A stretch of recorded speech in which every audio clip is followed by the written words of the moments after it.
Hey everybody. Oh, has it started? Did it work?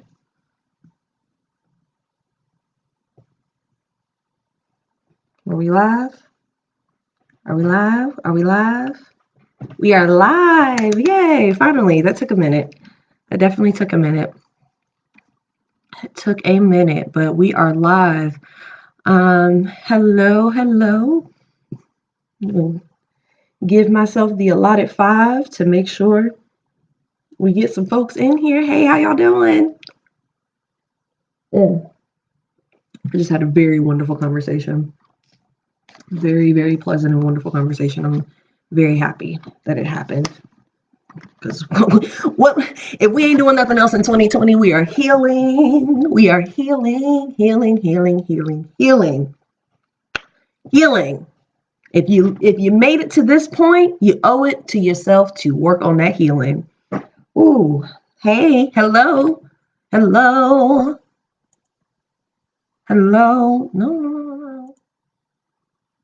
I almost did something. I almost messed myself up.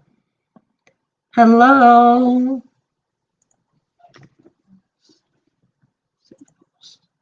Awesome. Hello, we got 2 people in here. I hope you guys have your notebooks ready. I hope y'all have your notebooks, your piece of paper, your scrap paper, your legal pad, whatever it is that you got. I hope you got your paper ready. And it's Wednesday.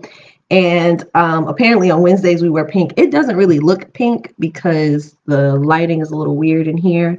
But on Wednesdays we wear pink and we drink wine. So it's Wine Wednesday.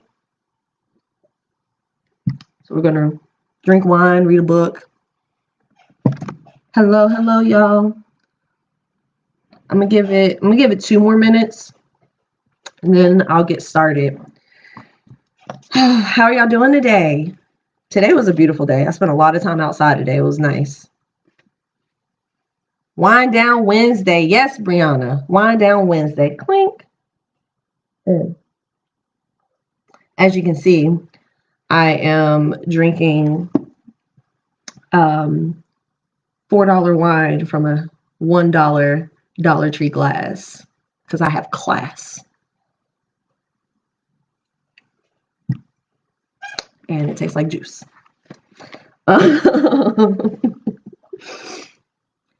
Welcome in. I see I got 3 people.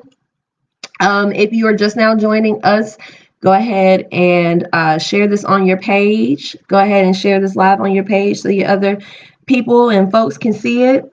It all does the same thing. It's all squished grapes that sat in a room for a really long time and then got put in a bottle. It's all the same.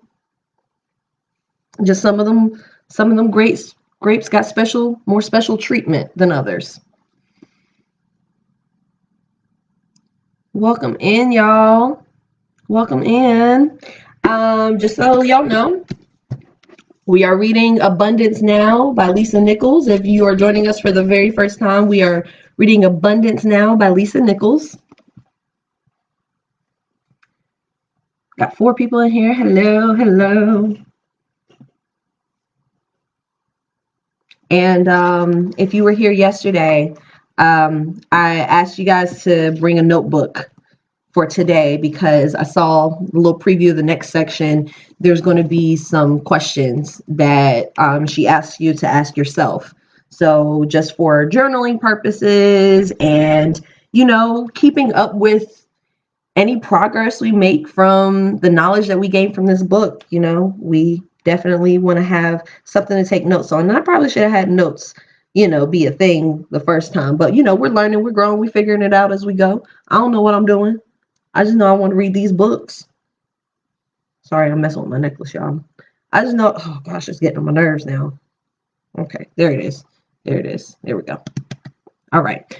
I just want to read these books and read these books with y'all, talk to an audience, and grow together and do some healing and reach our goals and manifest the things that we want in our lives and all those things. Welcome in. Everybody that's just coming in, this is Reading with Miss Taylor Said. I am Taylor, also known as Miss Taylor Said. On Twitter, Instagram, Facebook, Tumblr, if anybody still uses Tumblr. Pretty much everywhere. My name is at MissTaylorSaid. So I have some goals for those that are just joining for the first time. I have some personal goals that I want to accomplish. One of those goals being reading more, and actually reading the books that I own. I have a lot of books, and it's aesthetically pleasing to see that many books in my home. However, the contents of them, who knows? Who knows? They are just decoration right now at this point. They are just things that I started a chapter and said, well, let me put that back and never pick it back up again. So I want to finish the books that I own and read those.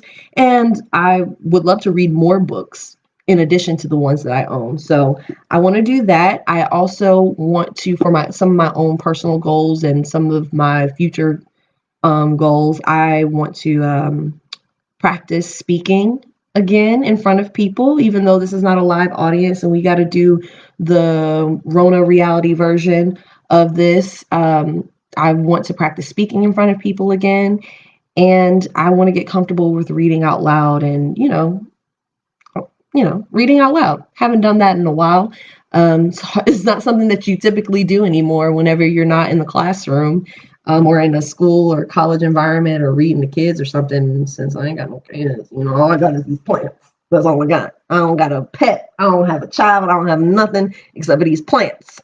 And I don't be reading to them. I don't even think they care about what I'm saying. But it's not often that we get to read aloud. And so I am doing that to practice some things. And so I'm thankful that you all are joining me. I'm thankful that for those of you that are coming back for the third day in a row, my God, way to make a girl feel special. You know what I'm saying? I appreciate y'all being here. So I hope you have your notebooks ready. Hope you have your listening ears on. And we're going to take a look. It's in a book. And I'm not going to have any more copyright issues. So let's drink wine. And if you have a glass of wine, clink, clink. Hey, if you're drinking some wine, put clink, clink in the comments, because we're gonna toast each other and drink wine together. Hey friend, thank you for coming in to listen to me read. If y'all are drinking some wine, clink, clink. If you're engaging in other recreational activities, you can say some sort of onomatopoeia that goes along with it, But we're going to go ahead and read. Make sure you guys have pen and paper nearby, because Lisa is going to be asking us some questions today. All right. So let's dig in.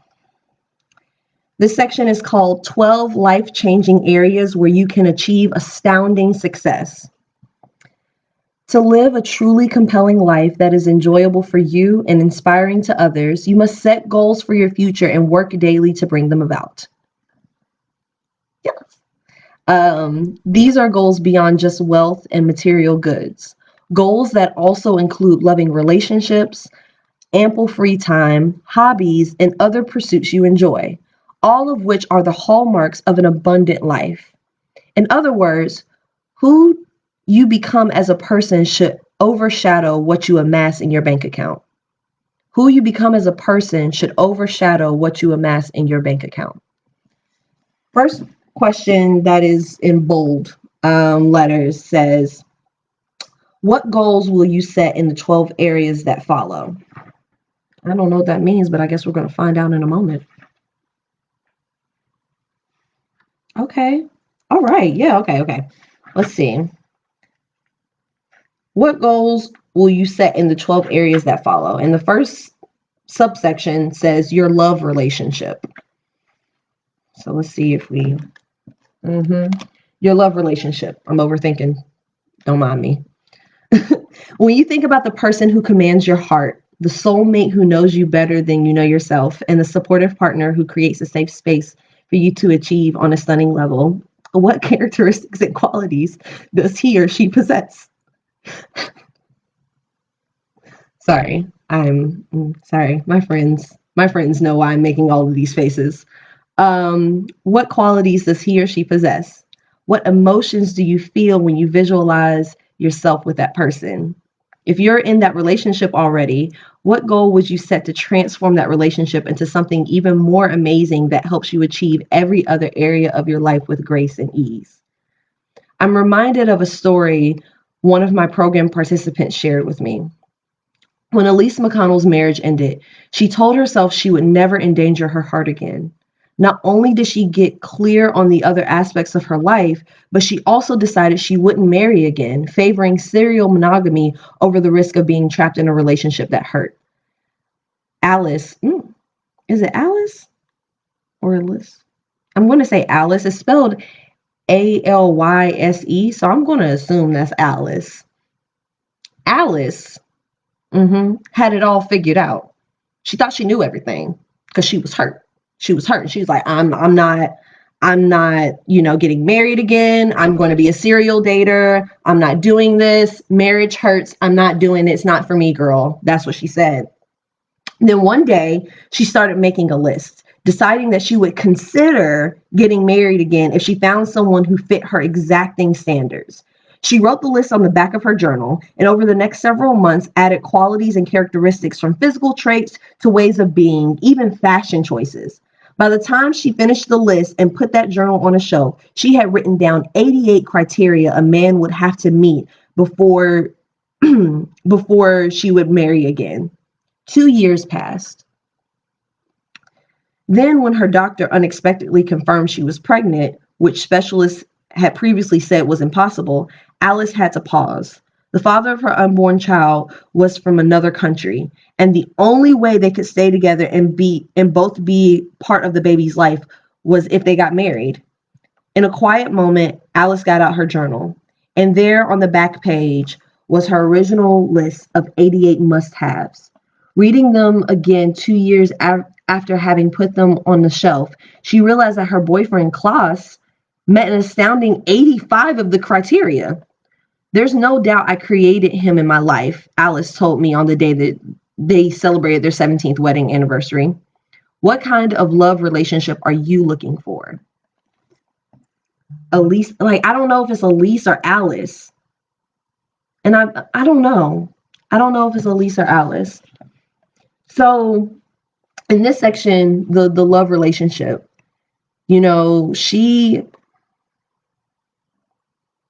she's saying like visualize the type of person. She's saying visualize the type of person that you want and the kind of partner you want. And I'll go over the questions she asked again. So for those who, this would apply to anybody that's in a relationship or not in a relationship. So I'm going to go over those questions again. So the questions were, when you think about the person who commands your heart, the soulmate who knows you better than you know yourself, and the supportive partner who creates a safe space for you to achieve on a stunning level, what characteristics and qualities does he or she possess? What emotions do you feel when you visualize yourself with that person? If you're in that relationship already, what goal would you set to transform that relationship into something even more amazing that helps you achieve every other area of your life with grace and ease? So it's interesting that she chose to do the love relationship first. I find that intriguing that she chose to do the love relationship first. I'm sorry, I'm a little bit on a tangent and I don't really know what to think about that. I don't really know what to think about that, but I guess, I don't know. I don't know. I don't know. This is one of those moments where like I want to have commentary and I want to do the Taylor thing where I'm just like, focus on yourself and love yourself and the person that you want will come to you. But like for some people that works. For some people the just focusing on you and if that person shows up, they show up. If not, they not.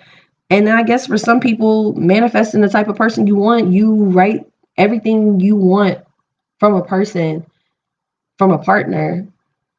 You write that down or think about that or note that over time and think about ways to transform what you want.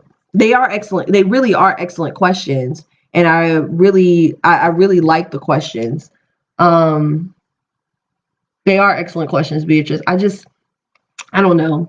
It's something about this section that's not sitting right with me, and I don't know what it is, but did y'all have any comments about this section? Because again, it's something, I don't know. It's kind of just making it seem like you could write a list down of all the things you want in a man and then he'll show up eventually. But I guess writing them down puts them in your mind for you to set that standard for yourself. So if somebody doesn't meet that criteria, then you could go ahead and be like, not really what I want. They don't listen as well as I want them to. They're not as attentive, or they don't particularly like affection as much as I want them to. So I get it. I get it. I think that for some people, if you don't know what you're looking for, you might be more at risk to be found by the wrong. That's a good point. That's a good point. That's a very good point. So that's why I'm thinking, like, even if it's not a direct, the direct intention is not is to the direct intention of writing the list is exactly, if you stand for nothing, you'll fall for anything. Like, I think with the intention being, oh gosh, don't lose my page. Knowing what you want and identifying exactly, pinpointing exactly what it is that you want, then you won't fall for anything. You won't accept anything less than what you've already decided that you want. And putting it on paper makes it real. So I get it. Okay. I needed to think that one through. I'm a verbal processor.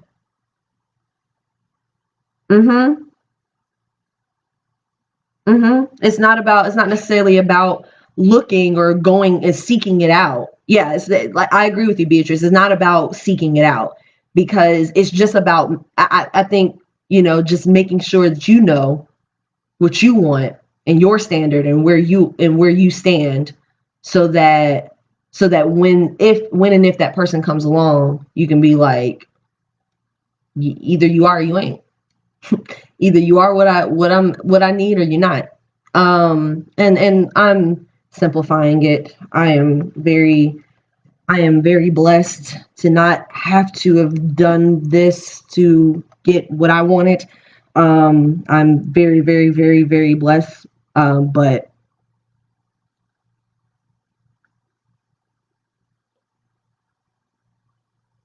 okay. Yeah, yes, I like that. Okay, I can't get stuck in the comments, but yes, I found that knowing what I'm looking for has led me into situations to learn more of what I don't want, and now I'm learning how to identify what qualities align with who I am. I totally understand that. That's where I'm at, where it's just kind of like, I've had a very plentiful amount of what I don't want. And so now I can really identify, like, exactly not exactly what I want, but I know what I don't want. And so I can tell you what I don't want, and then we can figure out the wanting parts, as we're going along. I'm going to move on to the next section. The next section is your family relationships. At the end of your life, when you look at the quality of your life, it will likely be measured by the quality of your family relationships. Boy, the conversation I was just having right before I hit live. It is by far the lion's share of where you measure your life's joy and fulfillment. Family relationships can be managed most effectively with clear communication, even at times positive carefrontation. Okay, so she put this in quotations, and it's spelled care, like care. Yes, trigger warning. Right. We're going to be talking about family relationships, so a bit of a trigger warning, y'all. I don't think she's going to get into the deep darks, but it's going to, yeah, for real. So this says carefrontation. So instead of confrontation, they replace the con with care. So family relationships can be managed most effectively with clear communication, and even at times positive carefrontation. the willingness to have difficult conversations for the sake of clarity and progress. Amen. Embrace in love and possibility. To become crystal clear about what you want in your family relationships, you must first measure and take inventory. Hold on. Okay, you must measure and take inventory. Think about each of your family members, your siblings, your parents, others who are close to you. If they were to transition tomorrow, would you have regret? Is there anything today that remains unsaid? Now, I'm going to give this, and this may be just me reacting to my own traumas, okay? I'm going to add something else to that set of questioning. If they were to transition tomorrow, would you have regret? Is there anything today that remains unsaid? And I would ask that when you ask yourself that, you check in with your ego and your pride and push those to the side and just think about the person and their value and their importance to you. And not what you're mad at them about, not what they did, not how they hurt you, but when you think about that family member and you think about that person, what is their value to you? What is their value to you? Because there's some people that people are related to and they don't know them from freaking, I don't know the comparison. I don't have one right now, but they don't know them. And they don't know them and they don't have a relationship.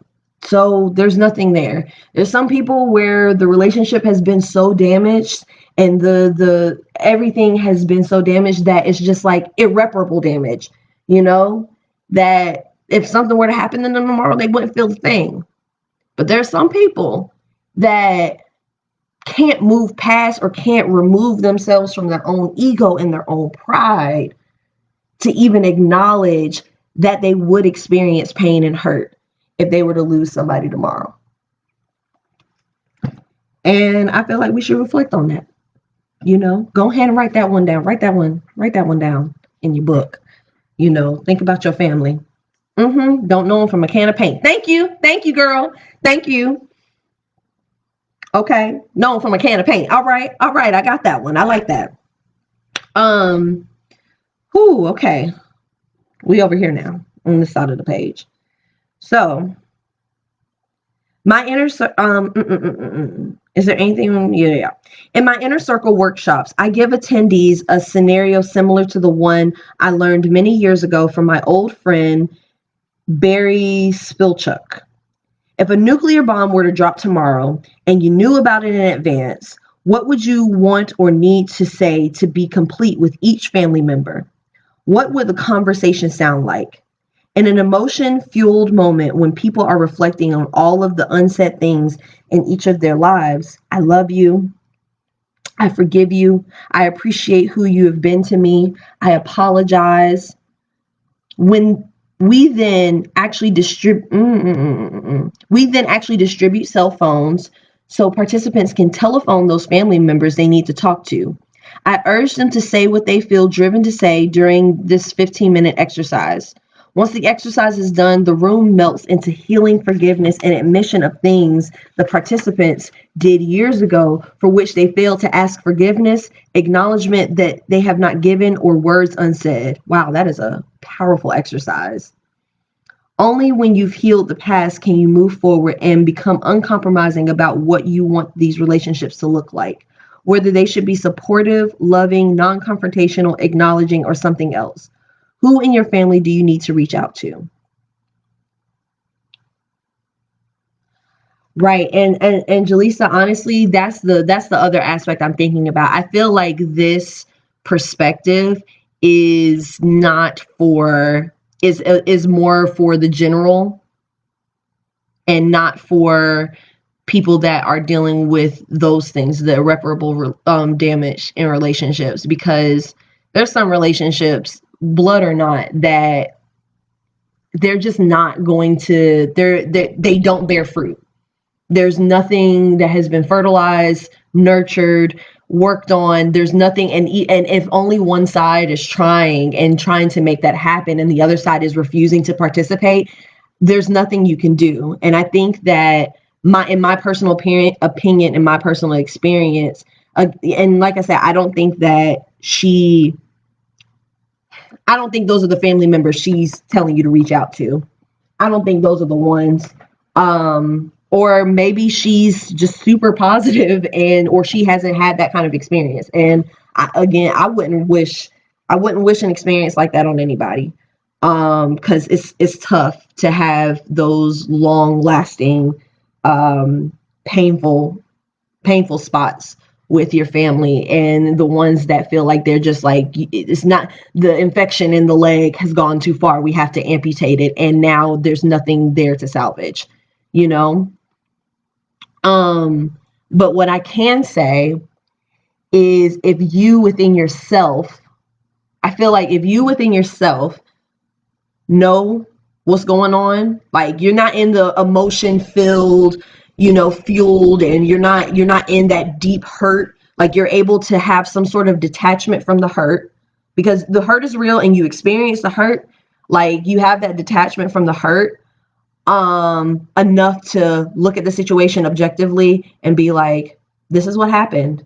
Therapy helps a lot with that. For any of y'all that are watching this and have not experienced therapy yet, please, please, please, please, please, if you have an opportunity, if there's a sliver of opportunity for you to get therapy, please take advantage of it. Please take advantage of it, because it is, even if you feel like you don't need it, just go to check in. You're supposed to go to the doctor to, get checkups and physicals and stuff ever so often. So, do that. But like, I feel like sometimes with the family members, you can only do what you can do.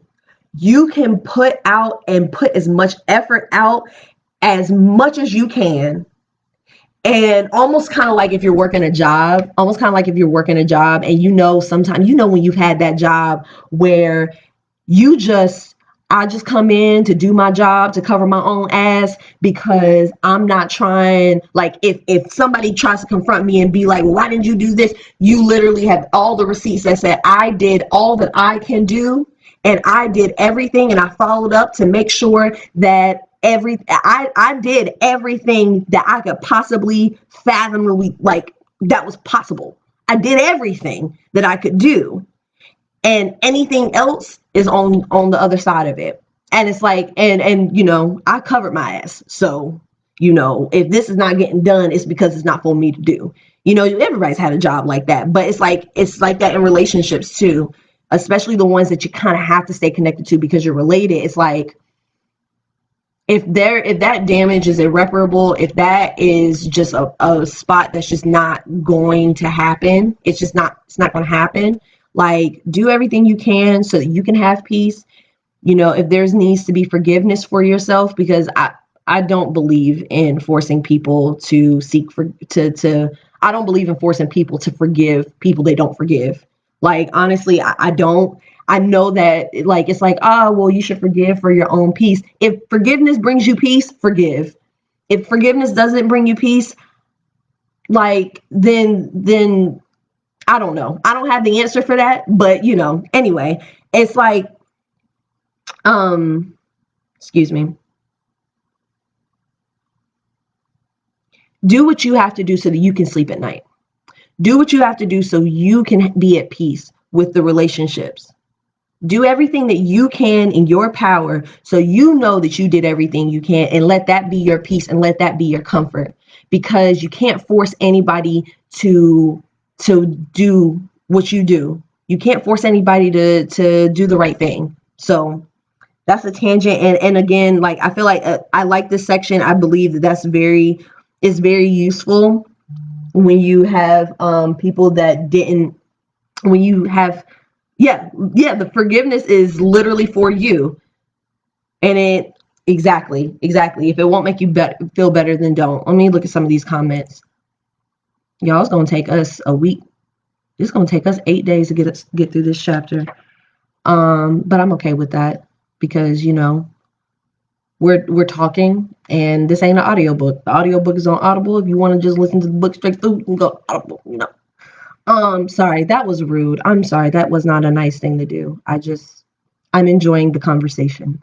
My opinion when it comes to traumatic experiences, it has to start with self, i.e. therapy. Yes, to forgive self and unpack before you can truly come to the point of if it is best to open yourself up to allowing that person. All of that. All of that. All of that. Hey, Sunflower, I like that. Yeah, all of that. So let's get back in here. So here we go. So the next section is your peers, colleagues, and social circle. As you become crystal clear about those specific individuals you surround yourself with, can I make a suggestion? Surround yourself with people who inspire you to be a better woman or make you want to be a better man.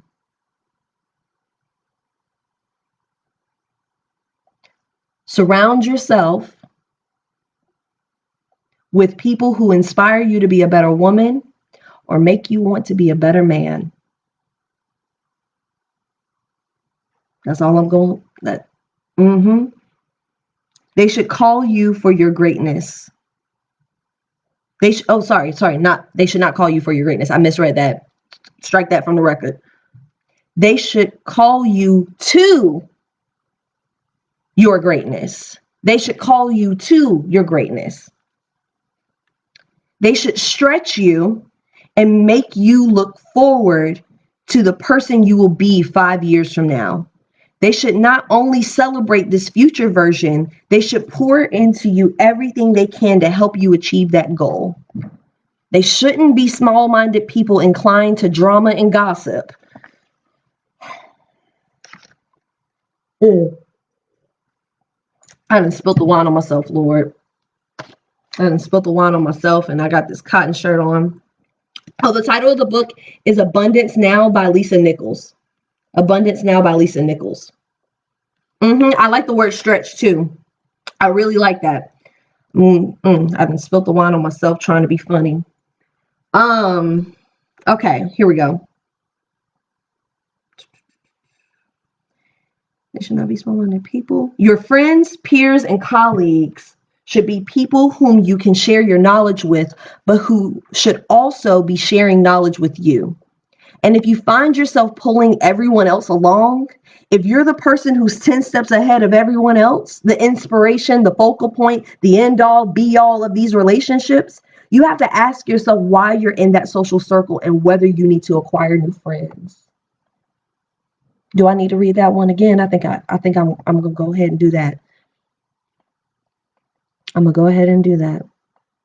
Your abundant life has no room for them. Your friends, peers, and colleagues should be people whom you can share your knowledge with, but who also should be sharing knowledge with you. And if you find yourself pulling everyone else along, if you're the person who's 10 steps ahead of everyone else, the inspiration, the focal point, the end all, be all of these relationships, you have to ask yourself why you're in that social circle and whether you need to acquire new friends. Are you in that friendship circle so that you can be the savior? Or be the best thing in town? Or have you outgrown your friendship circle entirely? This doesn't mean you need to abruptly drop your friends, but it does mean you need to acquire new people in your circle, others who can pour into you while you're pouring into them. What kind of friends, colleagues, peers, and social circle would amplify your life and bring you greater prosperity? Precisely define the qualities you want in the people who support you. But be advised, it's common for people who are working on their own self-development and proactively creating their future. I can't read tonight. And proactively creating their future to outgrow their friends. It's common for people who are working on their own self-development and proactively creating their future to outgrow their friends. And it's common. By the time you finish reading this book, you'll be 10 steps ahead of most people in your social circle. Well, my social circle is here, so I think we on the right track. Sorry, I just wanted to flex a little bit because I got pretty dope friends. This is what I get for getting distracted. By the time you finish reading this book, you'll be 10 steps ahead of most people in your social circle because you will know what it means to create intentional abundance. Lisa coming through with the word, y'all. You will know what it is to create intentional abundance. Intentional. Intentions. Oh, intention. Do nothing without intention. What's Solange say? Do nothing without intention. Don't do friendships. Don't pick food. Don't pick your sleep. Don't do anything. Don't pick arguments and conversations. Don't choose anything. Don't do anything without intention, without knowing exactly why you're doing it. One of the best gifts you can give your friends and one of the best ways you can help them support you is to invite them to come along on your abundant journey. Give them their own copy of this book. I'm doing that. That's what we're doing now. I'm excited. Okay. Okay. One of the best gifts you can give your friend. Okay, I read that already. Giving books to friends is a long tradition with me. I've often purchased 2 or 3 copies of a book I like in order to distribute them to people who are growing with me. I want all of us to have expanded knowledge and skills. And so the question here, the bolded question here is, do you get what you need from your friend circle? Are you giving your friends what they need in return? Let's do a little inventory, y'all. Are you getting what you need from your friend circle? Are your friends giving you what you need in return? Let me look at some of these comments before we move on to the next section. For those of you that are just now joining, I'm reading Lisa Nichols' Abundance Now, and we just got done talking about the section with friends. Wow, I believe ego. Yes. Love the word stretch. Yes, a word few. I believe ego has to be checked in this case too. Are you remaining teachable once you gain certain knowledge and access? That's a good point. That's a good point because a lot. Ooh, that's a great point. That's a really great point because there's an arrogance that comes with people doing their self-development. Like, I mean, okay, and the easiest example, and this is not to bash people that are vegetarian or vegan, because I was a vegetarian for a year. And one of my best friends, she's been vegetarian for a decade. So I'm super comfortable with vegetarian stuff or whatever. But like when we all saw what the health, when everybody saw what the health and they decided to change their diets based on that and based on what they saw, it's like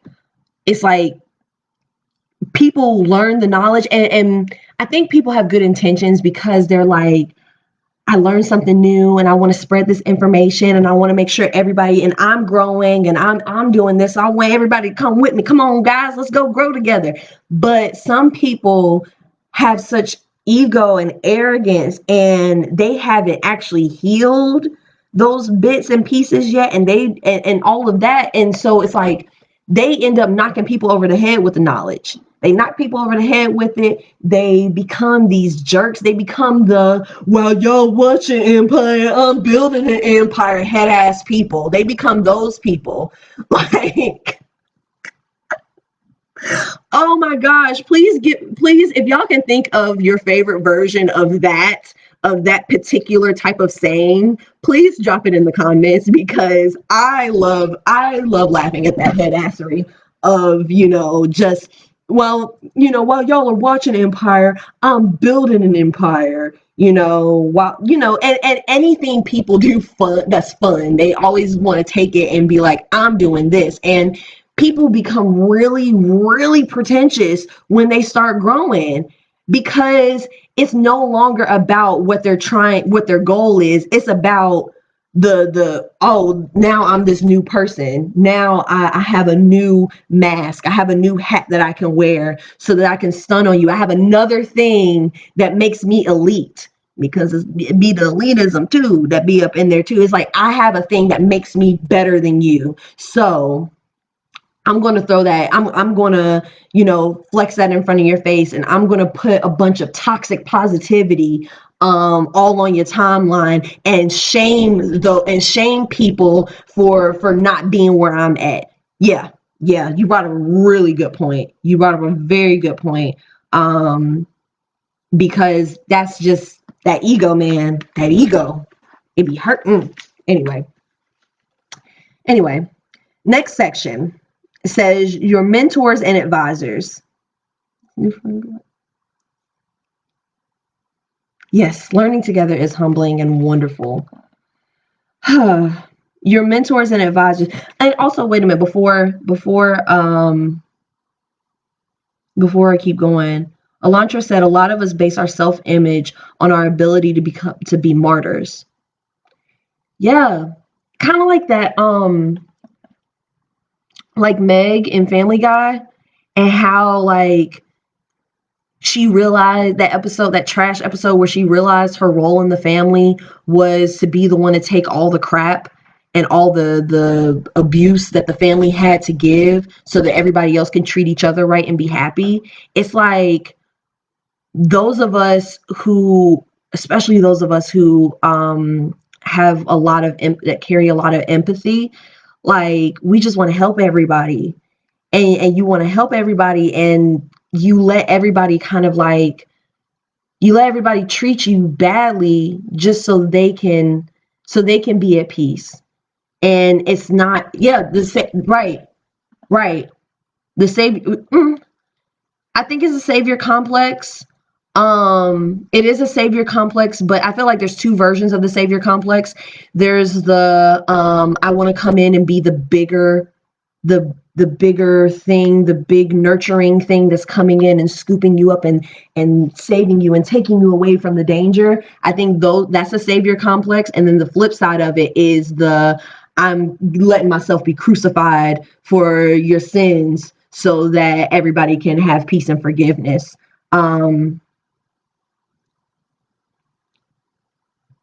I feel like Jay said, going back to earlier, I feel like I have friends in my circle who do what they can to help me as I figure me out on this journey. But to be honest, I'm still trying to learn what I need for myself, if that makes any sense. Yes.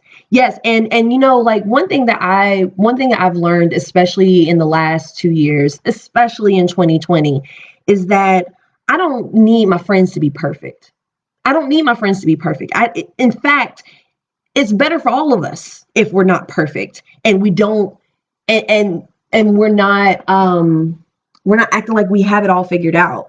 Because the moment that what Erica Badu say, she said the man that knows something knows that he knows nothing at all, because as soon as you learn something, there's something else to learn, there's something else to grow, there's someplace else to go, so that you can continue, like Michelle Obama's book, Becoming. Ooh, I have that book. We could read that one. Anyway, like she said, she's constantly becoming who she's going to be, like who she is. And so it's I feel like the standard should be humility, to understand that you don't have it all figured out, you're not going to have it all figured out, patience, and humility, patience, and I was just thinking of another word.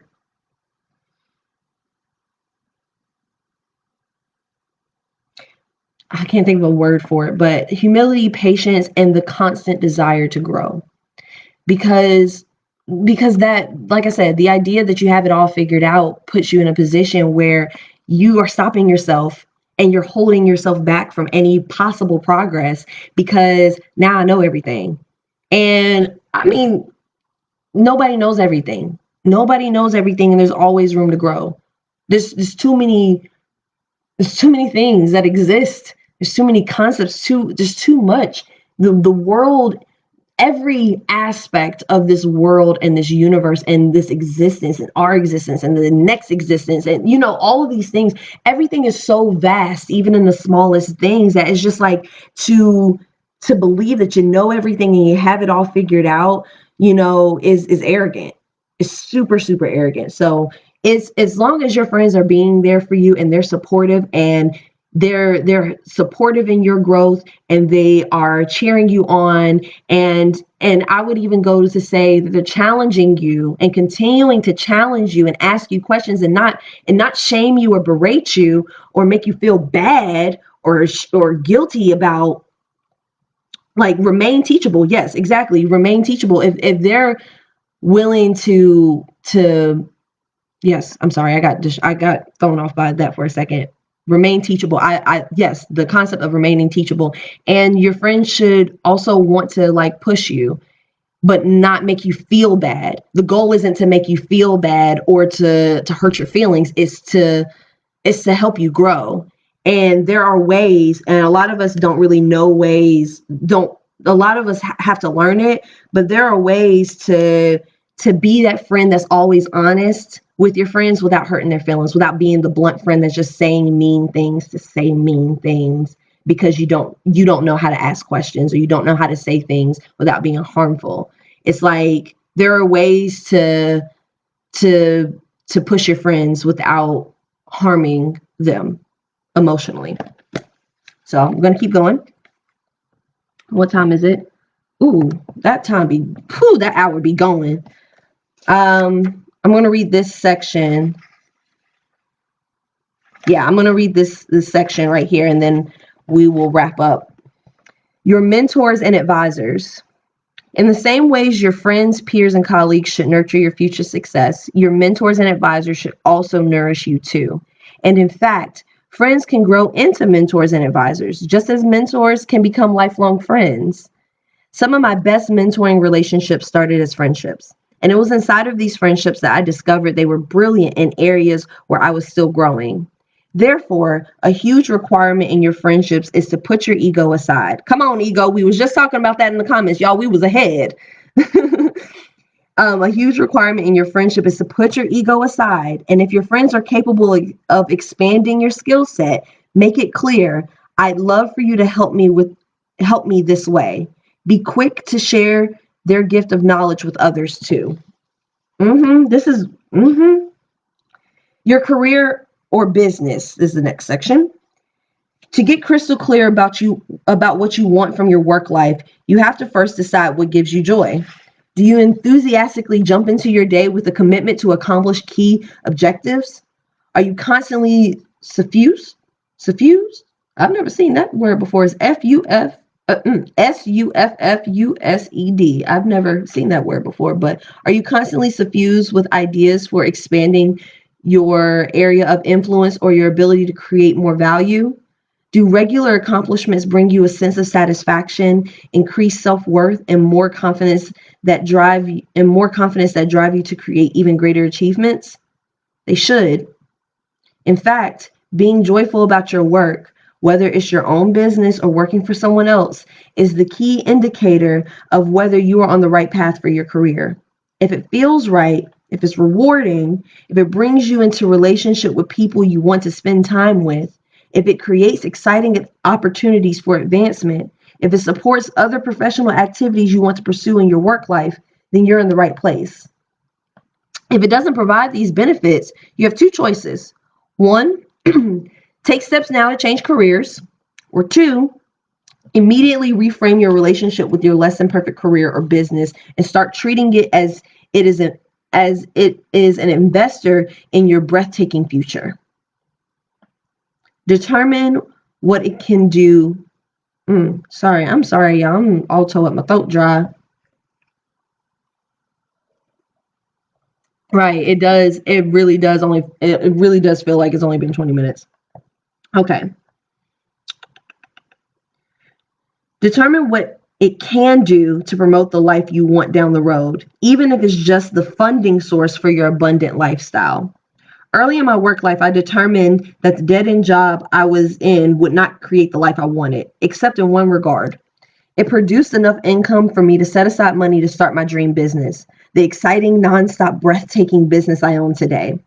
Once I determined its usefulness in my future, I became more passionate about my job and the opportunity to work, and in fact, passionately took on a second job to generate even more income. Ambitious. Yes, ma'am. I even adjusted my expenses so these jobs would be able to buy my future.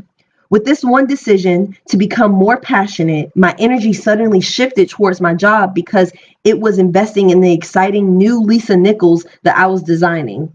I literally would not be where I am today without reframing my view on that original job. If your key source of income, on the other hand, is your own business, realize that your business is a part of your life, but not your whole life. You're not defined by what you do. You're defined by who you choose to be while you're doing it. Your business should be designed to give you access to the lifestyle and personhood you choose, not tie you to something you hate or make you question whether you still love it. So many times I have to stop my clients from believing they're held hostage by their career or business. You've never been a victim. You've always had a choice. So run your business or work at your job as if you do have a choice. The most powerful action you can take every day is to consciously choose that business or job wholeheartedly while you're in it. The moment you choose to make a change, then powerfully make the change. But don't live as if you're held hostage to something that you're choosing on a daily basis. Be a big girl or big boy and realize that your life is in your hands. And the question she has in bold says, do you design your destiny? Of course, the first step toward designing your ideal career or business is to get crystal clear about what you want. Determine those activities, skills, relationships, and accomplishments you would like to fill in your day. You would like to fill your day. Gosh, I'm toe up today. I'm not even, the juice ain't done nothing. I'm just, my mouth dry. Jesus. Envision the perfect work day and jot down what you'd be doing, the kinds of people you would be interacting with, and the kinds of activities you would be involved in. One way to be sure you fill your day with joyful, satisfying work is to focus on your outstanding ability. That one thing you do so well and that's so much fun for you, you can hardly believe that people pay you for it. You love doing it. It provides tremendous service to the planet, and it gives you the financial stability and abundant lifestyle you crave. Rearrange your business if you must, or work with management to recreate your job so you can focus on it. But discover what your outstanding ability is and get crystal clear about how you can incorporate it into your job or business. Finally, resolve to take steps to do that. I'm going to stop right there, y'all. I'm going to stop right there.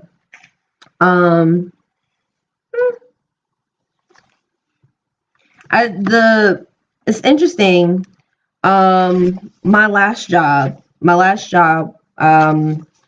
was a travel agent, it was so many things. It was so many things, but one thing I had to kind of do was psych myself out into believing that it was a way more glamorous job and way more fun job. And I had to find the things that I was really good at. So when I was working there, there was a retail aspect, and we sold luggage and stuff like that. And that became my outstanding ability. I became the go-to person for, the luggage retail and everything, the travel store is what it was called. I became the go-to person for that. And I took that and I committed to that and I elevated, right, they who shall not be named. Yeah. I committed to that because it was just like, that's what those moments would get me through the day. Because I mean, when you're at a job, like I know that we get made to feel bad about wanting affirmations and wanting to be validated and wanting to be told you're doing a good job, but at work, that's where you should hear it. If you don't hear it nowhere else in your life, which you should also hear it from the people that love you and support you and you have healthy relationships and bonds with, you should hear those things from them as well, because it's not wrong to tell people that they're doing a good job, because that's not, anyway. At work, that should be the place where you hear good job. Now, you don't need a good job on every single thing that you do. You don't need somebody holding your hand and all that stuff at your job, but at work, you should be acknowledged for the work that you do. At work, you should be rewarded for outstanding work. You're getting paid, but you should also be acknowledged when you're doing a good job, because they damn sure gonna say when you're not doing a good job. They're gonna point out every time you make a mistake. And so to balance that out, you should hear good job.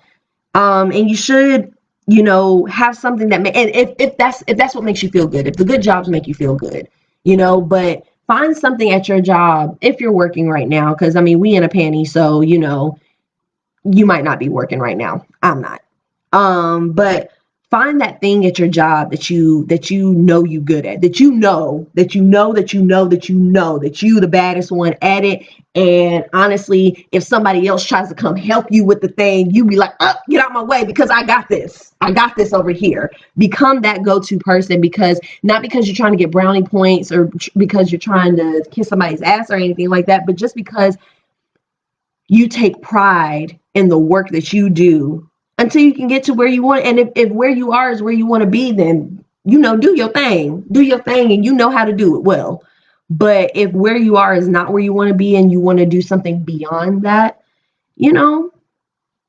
make the best of what you have right now. Don't be one of those people that goes to work complaining about work. Don't be one of those people that walk in the door and you can't even say good morning to them because they complaining about work. They already complain, talking about, I'm ready to go home. Like, bruh. Like, and I mean, jobs get bad. But like she said, put your big girl panties on. You're a big girl and big boy, or big boy. So if your job is really that miserable that you can't figure out a way to get out. That's what I did. When it got to that point of stress, you got to figure out a way to get out. So the playback is going to be up for this after in a few minutes after the live. And like I said, I'm going to work on making a group and I got to get a little more comfortable. I saw the questions up there. I saw the questions bolded before we read this section and continue to read these sections. So if there was anything you guys were taking notes on, if there was anything, any ideas or any additional thoughts that, amen. If there are any additional thoughts that you want to add in the comments, definitely do that, and we can continue the conversation in the comment section. But look for next week there being a group, and I will try to. I will. This is going to develop and grow. And I appreciate y'all being on the journey with me. I appreciate y'all hanging in there with me, listening to me read. I'm excited. It feels fun. I mean, honestly, it's fun to read with friends because, I mean, how often now do you have those moments where like you acquire some sort of knowledge, but you ain't sure if your friend's going to really care or be into the kind of stuff that you're talking about? It's nice to know that, you know, yeah, yeah. Yeah, you got to change your attitude is everything. Now that is one thing from my last job that I took with me is attitude is everything. Your attitude about things, your perspective of things, even if it's something you're not enjoying, it's like your attitude about things can really change how that experience happens. And it can really impact those around you and make it a more positive experience, even if it's something you don't want to do. Um, yeah. Even if it's something you don't want to do. I don't remember the point that I was making before, but we're going to keep growing with this. We're going to keep developing. This is something that I feel like is going to have a pretty significant harvest of fruit for us. And I am thankful that you all are joining me and are here and are participating and all of that, because growing together is an amazing experience, and it's nice to know that there are other people that want the same thing or that are looking for the same thing. And we trying to heal. We trying to be better than who we were before. We're trying to be better than the people that brought us up, and not that they were bad, but we want to be better. We want to be a better version, a better update. So thank you guys for joining me tonight. Make sure you get a notebook so you can take notes and journal on those things, and reflect the topics from tonight that we covered. And I know I'm going a little over, but y'all be all right. The topics that we covered tonight are reflecting on your love relationship, reflecting on your family relationships, reflecting on your friendships, your peers, colleagues, and social circles, reflecting on your mentors and advisors, and reflecting on your career.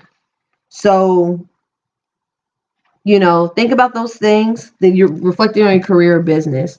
Think about those things. Journal about those things. Meditate on them things. And I'm excited. I'm excited to see our growth. I'm going to create a space for us to have more open discussions, and I'm going to create a space for us to have discussions. I don't have that yet because we just started on Monday. So we're going to get that all figured out. So it'll be a nice, easy, clean experience for everybody. But until then, join me again tomorrow. Join us again tomorrow at 6 p.m. Tomorrow will be the last day of the week that we're doing this. This is going to be Monday through Thursday reading with Miss Taylor Said. Thank you guys for coming in tonight. Thank you guys for joining me. I hope that you have a wonderful, blessed night, and that you got a little something from this tonight. I appreciate y'all joining me. So y'all have a good night. Bye.